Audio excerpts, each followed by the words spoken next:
উত্তেজনাপূর্ণ ম্যাচের পর সিরিজ জয়ের উল্লাস, কনফেত্তি উড়ল, লাল সবুজ রঙে রাঙানো ট্রফি নিতে উদযাপন চলল। এই জয়ের আনন্দে বাড়তি উচ্ছ্বাসের উপলক্ষ হয়ে এলো র্যাঙ্কিংয়ে উন্নতি। আগামী বছরের ওয়ানডে বিশ্বকাপে সরাসরি জায়গা করে নেওয়ার লড়াইয়ে এক ধাপ এগিয়ে গেল বাংলাদেশ। পাকিস্তানের বিপক্ষে সিরিজ জয়ের পর ওয়েস্ট ইন্ডিজকে টপকে আইসিসি ওয়ানডে র্যাঙ্কিংয়ে বাংলাদেশ এখন ৯ নম্বরে।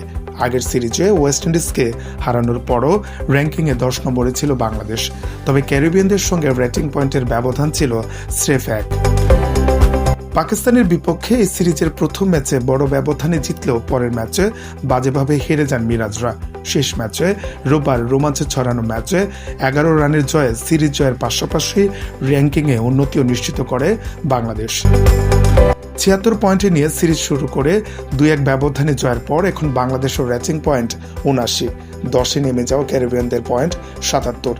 সিরিজ হারলেও পাকিস্তান রয়ে গেছে ৪ নম্বরে, তবে রেটিং পয়েন্ট ১০৫ থেকে কমে হয়েছে তাদের ১০২।